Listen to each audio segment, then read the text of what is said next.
Hey everybody. So this video is going to be pretty short, but it's going to talk a little bit about some of the overviews of the properties of nerve cells. And with that said, there is going to be a lot of tying in to different things we discussed in previous chapters, primarily chapter 5, or not chapter 5, not chapter 9, where we talked in the muscular system. How there are different neurotransmitters and whatnot being involved. So just keep all that stuff in mind. We're going to bring back some of those terms.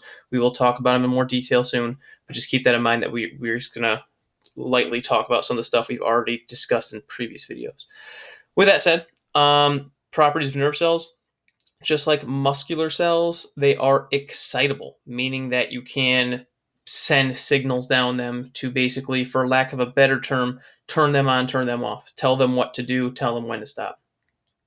So, when that's said, specifically, we're talking about neurochemical messengers. So, these are going to be the neurotransmitters that we discussed in Chapter 9. So, these neurotransmitters are going to tell the cells whether or not to send a signal. So, a neurotransmitter may say, hey, send the signal to, let's say, the muscle, all right, or to a different part of the body.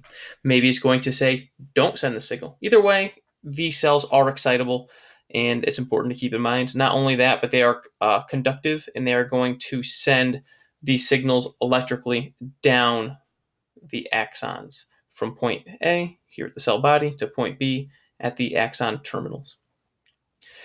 Once they reach the end here, as we've discussed already, they're going to release those chemical messengers known as neurotransmitters. So yes, you need neurotransmitters in some cases to tell the cell to release other neurotransmitters, but the point is these neurotransmitters are going to be very important in exciting cells to tell them when and when not to send additional neurotransmitters or signals. And that's very important to keep in mind. That said, real quick, we have the dendrites, which are the receivers. These are going to receive neurochemical messengers from other cells. So neurotransmitters will bind to the dendrites. Not only that, once the signal hits the dendrites, they will send the information to the cell body. This is where it will determine whether or not the signal is strong enough to send an additional signal. From here, we're going to send a signal if the action potential is met down the axon to the axon terminals. At the terminals, neurotransmitters will be released, and those neurotransmitters will bind to the dendrites of other nerve cells. We will talk more about this in detail in the next few videos. If you have any questions, please let me know.